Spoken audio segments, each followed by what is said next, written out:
And hello, fellow war enthusiasts. In today's episode, we're going to talk about the design and production of the infamous Sukhonov 85 Soviet tank destroyer. This video will be broken up in four sections. The following are design, prototype, manufacturing, and the battle summaries. So, let's get into it. I just want to say everything in this video has been researched, and I will be posting the links where I got majority of the stuff down in the comments and the description down below.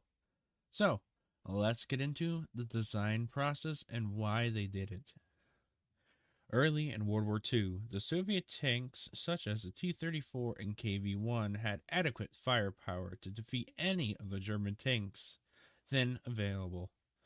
By the fall of 1942, Soviet forces began to encounter the new German Tiger tank. The armor too thick to be penetrated by the 76.2 mm guns used in the T-34 and KV tanks at a safe range. The Soviet command also had reports of the Panther tank that was developed then and possessed thicker armor than the Tiger. Both represented an advance in German tank design. Although the Panther was not seen in combat until 1943 of July, the new generation of German vehicles meant the Red Army would need a new, more powerful main gun for their armored formations. In May 1943, work has begun on the new anti-tank gun. Military planners directed the design bureaus of both Gen. Vasily Grabin and Gen Fyodor Petrov to modify the 85 mm anti-tank anti-aircraft gun for use as an anti-tank weapon. Petrov's bureau developed the D5 85 mm gun, though much too large for the T-34 and KV-1 turrets. It was thought the gun could be mounted upon the chassis of the Su-122 self-propelled gun to give the weapon mobility. The version of the gun intended to be mounted upon the Su-85 was called the D5S, with the S standing for self-propelled. Initially, the production factory of Yarmosh rejected the proposed design. Nevertheless, the administration at Yarmosh were persuaded to proceed and make the new design and put it out into production. The weapon was later modified to include a telescopic sight and a new ball gun mantlet. This vehicle was retitled the Sukhonov 85-2. The Sukhonov 85-2 was the prototype after the first Su-85. This is like the more modern version, giving it a better frontal armor and a upgraded gun. Yes, so this site did not tell us that it got an upgraded gun, but I know it for a fact because I was looking into the design and battle reports of it, and yes, it's still an 85, but it's a D5 ST. I couldn't find what the T meant, but I'm guessing it's for like the more modernized version of it.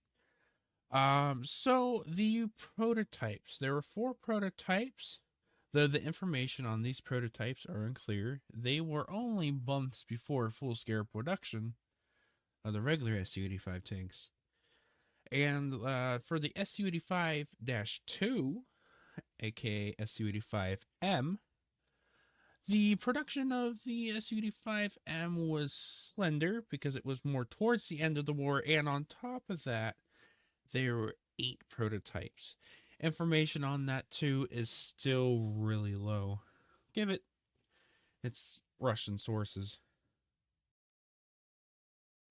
To carry out the State Committee of Defense Order Number 3892 SS, issued on August 8, 1943. Yermash Factory Director Commander Makarov must prepare for production of the Su-85 SPGs designed at Yermash Factory on the T-34 tank chassis, and armed with the factory number 9 D5 gun. The following quota for the Su-85 SPGs at the Yermosh factory is established. In August, 100 units production begins on August 25th, according to the daily table approved by me, August 8th. So this is going through the director, the director of the said factory, the Yermosh factory. So,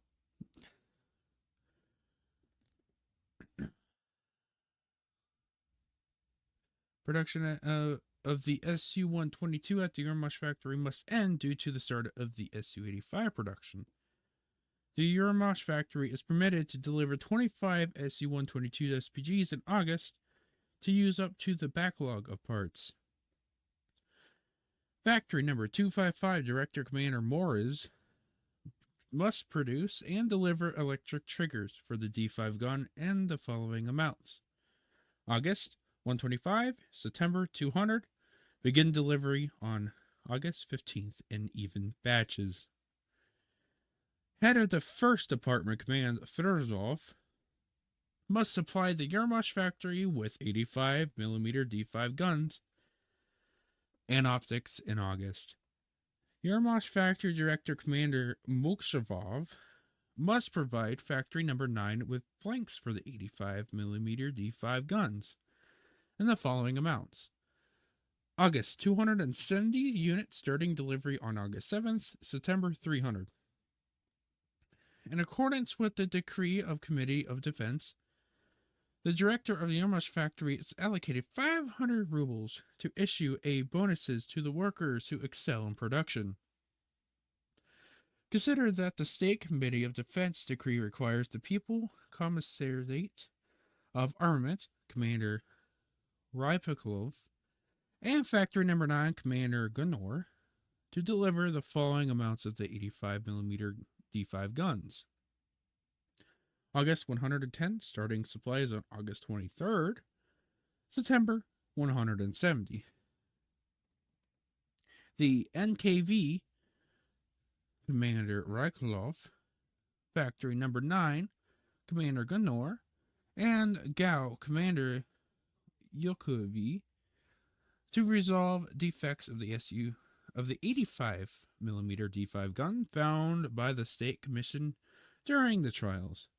Commander of the Tank and Mechanized Forces Command Furkanov Findorniko must perform large-scale trials of two SPGs with the 85mm guns jointly with the Gao Commander Yukov.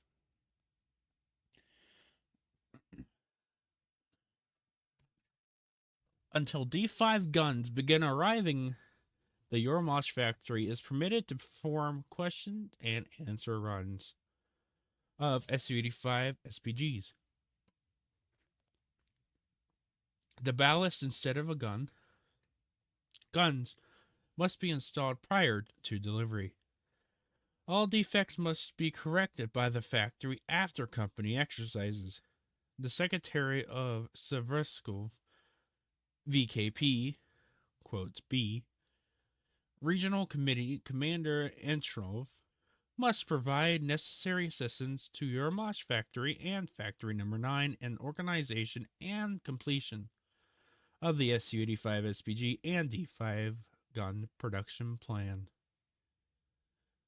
The State Committee of Defense promised to send Yermosh Factory and Factory Number 9 Deputy People's Commissar of Tank Production Commander Popov, Deputy People's Commissar of Armaments Commander Mikhailov, Member of Military Council of Armored and Mechanized Forces Comrade Bizhovkov, and Comrade Zhenik from Gao. They were instructed to provide any assistance to the factory required to carry out the Goko degree. The State Committee of Defense approved the plans for production of the D5 guns and Su-85 SPGs according to Attachment Number 1. I apologize for all the mispronunciations of every single Russian name that has ever bestowed upon me. I am not Russian. I'm English by heart and basically forever because my generations way before me always spoke English. So, for the battle reports, there were very few regarding the Su-85, but many outside sources say the tank could have and was a very powerful TD for the time. So, for the amount of research I have done, I couldn't find a lot. But yeah, throughout this whole video, there would be pictures and probably a video. I don't know if I can find a video of an Su-85, like old footage, but I'll try, and I hope you guys like this type of content. This is Extremely Savage Gaming, a little turn from normal content, so be nice to everybody, and this is me, a peace.